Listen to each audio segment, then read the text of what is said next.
এবং সিবিআই নতুন করে ইনভেস্টিগেশন করবে, যারা এই বেআইনিভাবে চাকরি পেয়েছে তাদেরকে দরকার হলে কাস্টোডিয়াল ইন্টারোগেশন করে, এবং সিবিআই সুপার নিউমারি পোস্ট যারা ক্রিয়েট করেছে না, এবার আরও ডিরেকশন দিয়েছে যে সিবিআই সুপার নিউমারিক পোস্ট কি করে ক্রিয়েট করলো ক্যাবিনেট মেনে নিয়ে যে বেআইনি নিয়োগ হয়েছে, এবং সেটাকে লিগাল করার জন্য সেই বিষয়েও সিবিআই আজকে তদন্ত করবে।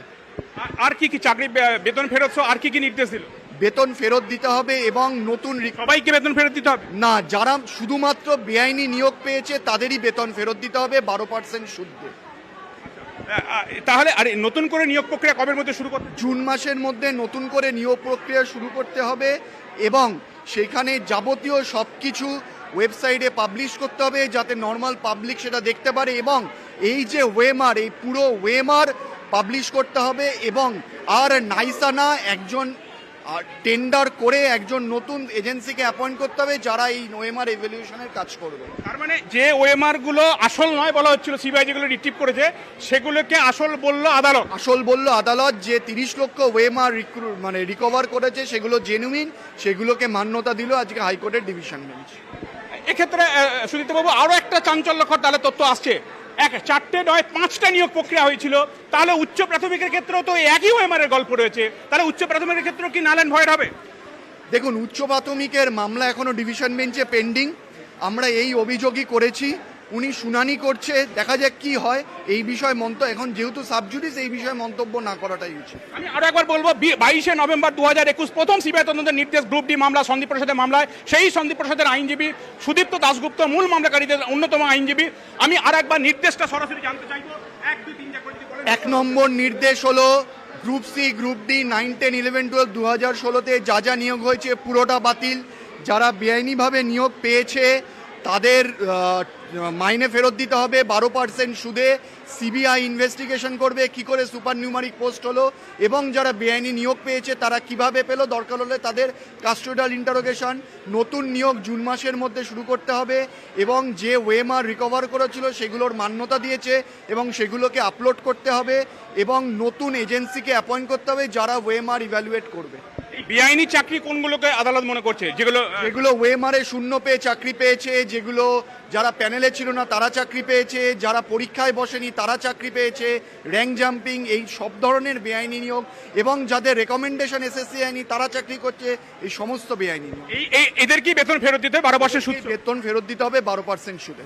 অর্ণব, একটা বিষয় একটুখানি স্পষ্ট করে জানতে চাইবে যে 24,640 জন যাদের চাকরি বাতিল হয়েছে তারা কি এতদিন চাকরি করছিলেন?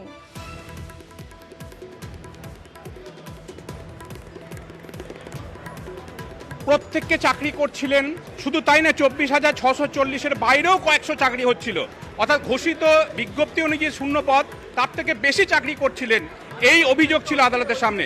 এই 24,640 শূন্য পদ সেটা তো বাতিল হলোই, বেআইনি চাকরি যেটা আইনজীবীরা বলছেন, বেআইনি চাকরি কোনগুলো? যারা ওএমআর শূন্য, যারা পরীক্ষায় না বসে চাকরি পেয়েছে, যারা প্যানেল মেয়াদ শেষে চাকরি পেয়েছে, এই চাকরির সংখ্যাটা প্রায় 5,000-এর অনেকটা বেশি। এই 5,000 জন যারা চাকরি করছিলেন তাদের 12% সুদ সহ টাকা ফেরত দিতে হবে, এই নির্দেশ ডিভিশন বেঞ্চের। অর্থাৎ এই 24,640 যারা চাকরি পেয়েছে তাদের চাকরি বাতিল হলেও প্রত্যেককে কিন্তু বেতন ফেরত দিতে হচ্ছে না এখনই। অর্থাৎ এই 5 থেকে 6,000 যারা বেআইনি চাকরি এখনো পর্যন্ত আদালতের সামনে এসছে তাদের কি 12% সুদ সহ টাকা ফেরত দিতে হবে, এবং সেই টাকাটা সংশ্লিষ্ট ডিআইয়ের মাধ্যমে, সংশ্লিষ্ট জেলা শাসকের মাধ্যমে এই টাকাটা গৃহীত হবে বা সেটা গ্রহণের প্রক্রিয়া হবে। এবং 24,640 যে চাকরি 2016 সালের নিয়োগ প্রক্রিয়া, 2019 সালের পর চাকরিগুলি দেওয়া হয়, এই চাকরির প্রক্রিয়াটা নতুন করে শুরু করতে হবে। এবং এই নতুন প্রক্রিয়া কখন হবে? 4 জুন হচ্ছে ভোট শেষ হচ্ছে, লোকসভা ভোট, তার 2 সপ্তাহ পর এই নতুন নিয়োগ প্রক্রিয়া শুরু করতে হবে। সেখানে আদালত মান্যতা দিল সিবিআই লক্ষ লক্ষ, প্রায় 20 থেকে 22 লক্ষ তারও বেশি ওএমআর যেটা রিট্রিভ করা হয়েছিল গাজিয়াবাদে, নাইসা কমিউনিকেশন যারা ওএমআর মূল্যায়নের দায়িত্ব ছিল এসএসসির এই পরীক্ষাগুলোর, তাদের জায়গা থেকে এই মুহূর্তে আমার সঙ্গে রয়েছেন ফিরদৌস শামীম। প্রায় 8খানা সিবিআই তদন্ত, তার মধ্যে অধিকাংশই আপনার মামলাতে। আজকে নির্দেশটা কি দিল? বেআইনি চাকরি কোনগুলো আদালত বলতে চাইছে? আজকে মহামান্য বিচারপতি তিনি নির্দেশ দিয়েছেন, এই যে 25,753টা যে অ্যাপয়েন্টমেন্ট ইস্যু হয়েছে সবগুলোই নাল অ্যান্ড ভয়েড, এবং এই অ্যাপয়েন্টমেন্টগুলো ক্যান্সেল করে দিয়েছেন।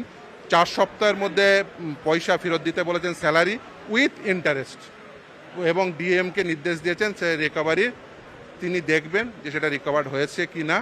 এবং এই যে 65B নিয়ে এত প্রশ্ন উঠছিল, আজকে আদালত সেই 65B সেটা কমপ্লায়েন্স হয়েছে বলে আদালত গ্রহণ করেছে। সিবিআই এর উদ্ধার করা ওএমআর গুলোকে প্রাথমিক মান্যতা দিল, বৈধতা দিল হাইকোর্টের ডিভিশন। একদমই, শুধু তাই না, আজকে আদালতের আর একটা অবজারভেশন অত্যন্ত গুরুত্বপূর্ণ, সেটা হচ্ছে যে সুপার নিউমেরিক পোস্টে যেটা ক্যাবিনেট অ্যাপ্রুভাল দিয়েছিল, সেই সুপার নিউমেরিক পোস্ট তৈরি করার সময় ইল্লিগাল অ্যাপয়েন্টমেন্ট হয়েছে, এটা কগনিজেন্স নিয়েছিল। কগনিজেন্স নেওয়া সত্ত্বেও কিন্তু এই যে ক্যাবিনেট কোনো ব্যবস্থা গ্রহণ করেনি। আজকে কিন্তু আদালত সেটার কগনিজেন্স নিয়ে সিবিআইকে তদন্ত করতে বলেছে এবং আগামী 3 সপ্তাহের মধ্যে জুরিসডিকশনাল কোর্টে সেই রিপোর্টও দাখিল করতে বলেছে। তার মানে সুপার নিউমেরি পোস্টের আড়ালে যারা রয়েছেন, আমি নাম বলছি না, যারা রয়েছেন তাদেরকে সিবিআই চাইলে হেফাজতে নিয়ে জিজ্ঞাসাবাদ করতে পারে। এবং শুধু তাই না, সিবিআই তাদেরকে শুধু না, সিবিআই চাইলে যে কাউকে কাস্টোডিয়াল ইন্টারোগেশন করতে পারে সে নির্দেশও দিয়েছেন।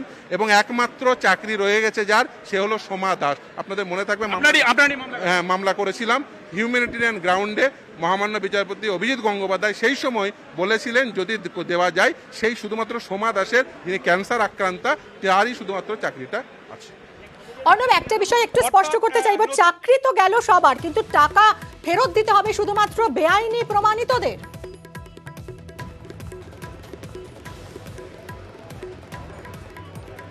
একেবারে তাই, এখনো পর্যন্ত বেআইনি প্রমাণিতদের, যেমনটা আইনজীবীরা বলছেন, আমি যেটা এসএসসি আইনজীবীর তথ্য তোমায় বলছিলাম, সেটা হচ্ছে প্যানেলের বাইরে থেকে নিয়োগ, প্যানেলে মেয়াদ ফুরানোর পরে নিয়োগ, ঘোষিত শূন্য পদের থেকে বেশি নিয়োগ, এই যে চাকরি, সেই চাকরিগুলোর ক্ষেত্রে বেআইনি চাকরি, ওএমআর শূন্য পেয়েছে, পরীক্ষাতেই বসেনি চাকরি পেয়েছে।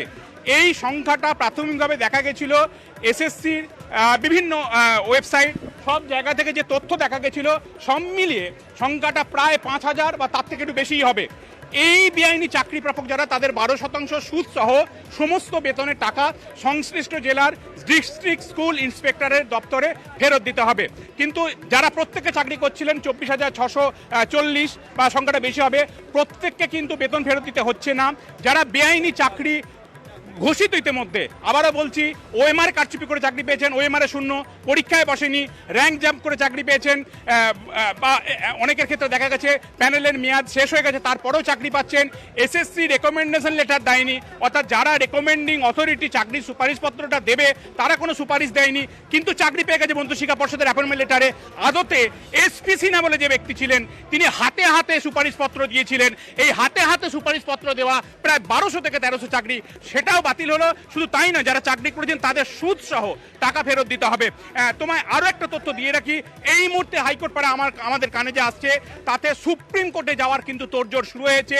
যারা চাকরি হারালেন বেতন ফেরত দিতে হবে, এরকম অনেক চাকরি হারানো এতদিন পর্যন্ত হাইকোর্টে অর্ডারে ছিলেন, তাদের একটা বড় অংশ সুপ্রিম কোর্টে স্পেশাল লিভ পিটিশন ফাইলের উদ্যোগ নিতে শুরু করেছেন এবং খুব শীঘ্রই তারা আবারও সুপ্রিম কোর্টে যেতে চলেছেন বলে আমাদের কাছে সূত্র মারফত খবর রয়েছে। তবে তুমি আবারও জানি, এই পুরো নিয়োগ প্রক্রিয়া নালেন ভয়েড হলো। একটি চাকরি বিচারপতি দেবাংশু পোশাকে বিশেষ ডিভিশন বেঞ্চ সেটাকে অক্ষত রাখলো, আনটাচ রাখলো। সোমা দাস, বীরভূমের বাসিন্দা, ক্যান্সার জয়ী, এই সোমা দাসের চাকরি মানবিকতার কারণ দেখিয়ে বিশেষ ডিভিশন বেঞ্চ এই ক্যান্সার রোগী চাকরিটাকে অক্ষত রাখলেন, তার চাকরিটাকে ছুলেন না, সেটাকে রেখে দিয়েছেন। কিন্তু বাকি সমস্ত নিয়োগ প্রক্রিয়া সেটা বাতিল, নতুন করে নিয়োগ প্রক্রিয়া শুরু করতে হবে। লোকসভা নির্বাচন মেটার 2 সপ্তাহের মধ্যেই প্রক্রিয়া শুরু করতে হবে। এবং যে ওএমআর নিয়ে এত শত প্রশ্ন ছিল, এই ওএমআরগুলো সিবিআই রিট্রিভ করেছে গাজিয়াবাদ থেকে, নাইসা কমিউনিকেশনের কাছ থেকে। এই ওএমআরগুলো আমাদের আসল নয়। বিচারপতি প্রশ্ন তুলেছিলেন এজলাসের মধ্যে যে আপনারা মামলায় বলছেন ওই ওএমআর আমার নয়, তাহলে এই যে এত ওএমআর যেগুলো দেওয়া হচ্ছে আমার নয় বলে আপনারা আদালতে আসছেন না কেন? কেন 348টা মামলা এলো? কেন 24,640 জন চাকরি পেল? আদালত তো ডিসেম্বর মাসের যে মাইনে পে স্লিপ প্রত্যেককে মুজলেখা দিতে বলেছিলেন যে হাইকোর্টে মামলা চলছে, আমি এই মামলা জানি, এই মামলার সঙ্গে আমি অবগত আছি। এটা জানার পরেও কেন আদালতে এলো না ওই ওএমআরগুলো বেআইনি বলে, ওই ওএমআরগুলো আমার নয় বলে চ্যালেঞ্জ করে? কাজী এই ওএমআরগুলো সিবিআই যেটা উদ্ধার করেছিল সেটা আসল, সেটা বৈধ, এটা বিশেষ ডিভিশন বেঞ্চ আজ মান্যতা দিল। এবং এই ওএমআর মানে হচ্ছে রিটেন টেস্টের নাম্বার, সেটাকে বৈধ ধরে নতুন করে নিয়োগ প্রক্রিয়া শুরু করার নির্দেশ দিল। এবং লোকসভা ভোট মেটার সপ্তাহের মধ্যে এই প্রক্রিয়া শুরু করা। যেহেতু নাইসা কমিউনিকেশনে এত অভিযোগ, তাই নতুন কোনো এজেন্সির মাধ্যমে একটা স্বচ্ছ টেন্ডারের মাধ্যমে এই প্রক্রিয়া শুরু করা। কারণ নাইসা কমিউনিকেশন যেভাবে এই টেন্ডারটা দরপত্রটা পেয়েছিল সেটাও কিন্তু বেআইনি।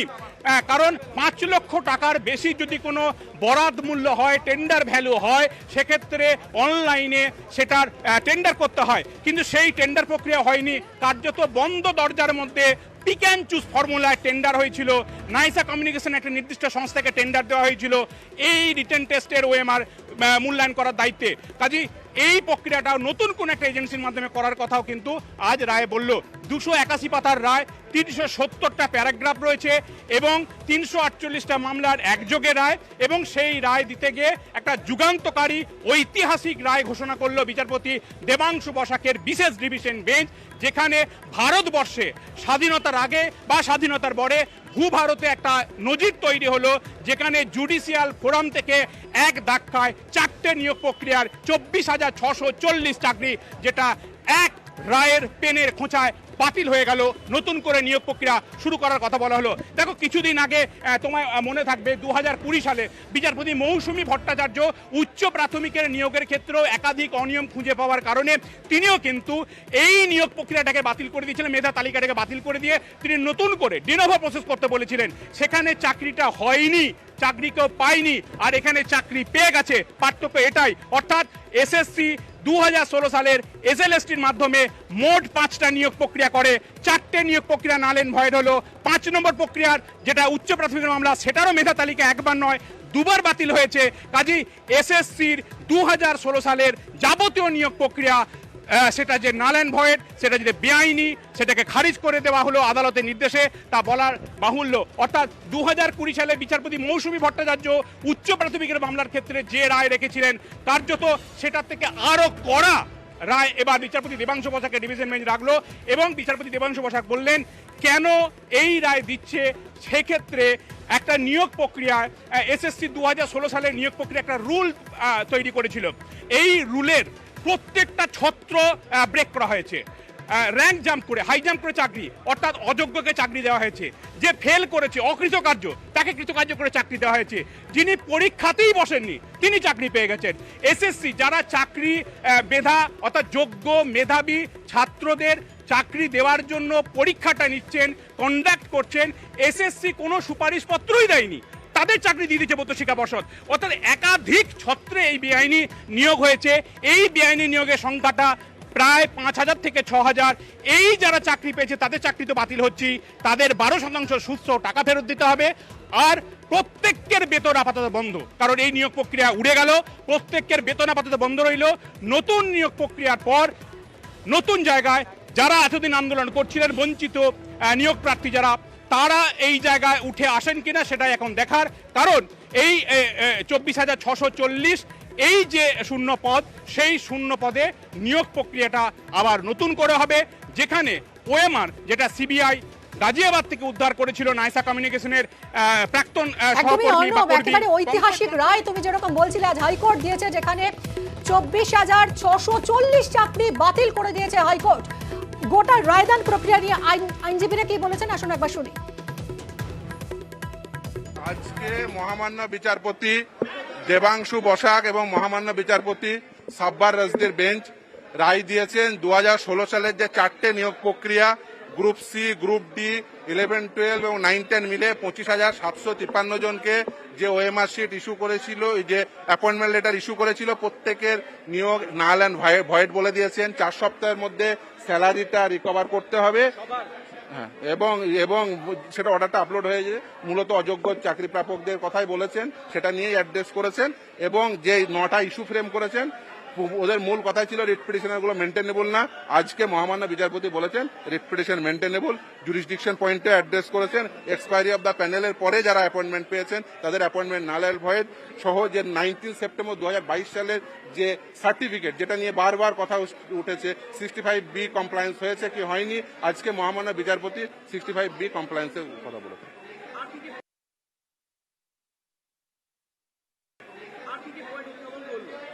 9টা পয়েন্টে এছাড়াও ছিল যে ওএমআর শিট আপলোড করতে বলেছেন সমস্ত ওএমআর শিট যেগুলো আপলোড হয়েছে সেগুলো, যেগুলো আপলোড হয়নি সেগুলো এসএসসির ওয়েবসাইটে আপলোড করতে বলেছেন এবং রুল 17 ইনভক করে যে অ্যাপয়েন্টমেন্ট ক্যান্সেল সেটাও ভ্যালিড বলেছেন এবং ওই যে রেকমেন্ডেশন উইথড্র সেটাকেও ভ্যালিড বলেছেন এবং একদম